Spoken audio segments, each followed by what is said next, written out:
20% of Americans who grew up next to a river I could not fish, swim, or drink from. In fact, most of the water near my house looks a lot like what you see on the left, and I don't know about you, but I never wanted to go near that.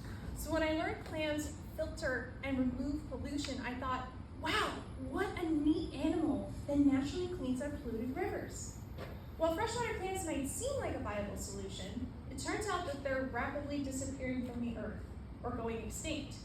More troubling is that our efforts to protect them are not working. Now, all of us could probably sit here and come up with a couple of reasons why this might be the case.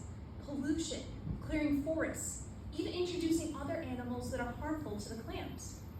But the problem is when scientists go to study why these clams are going extinct, so many of them have already died that we're often left with only their shells.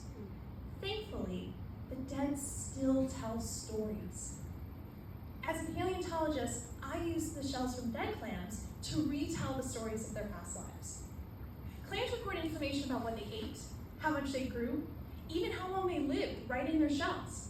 Very much like tree rings, clams grow a shell every year, leaving behind a growth line when they hibernate for the winter.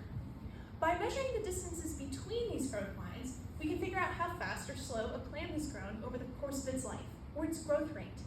Now these lines are very important because just like you and I, how fast or slow a clam grows is a great indicator of how healthy or stressed they are.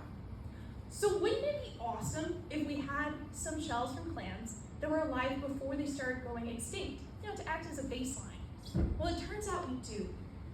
I'm sure all of you have picked up a shell at some point in your life, and you're not alone. Loads of people have done this in the last century, and they put them in museums, creating archives of clams, some of whom lived before populations started going extinct. So the goal of my thesis is to look at the change in the growth rates of freshwater clams in Ohio over the last 80 years to figure out why they're going extinct and use that information to protect populations moving forward. What we've discovered is that different types of clams are actually responding very differently to the exact same stress. Now, this is really interesting because our protective strategies are based on the assumption that all the clams will react the same. Perhaps these strategies are failing, and what the dead are telling us is that we do not yet understand the complexity of how clams or other animals respond to these stresses.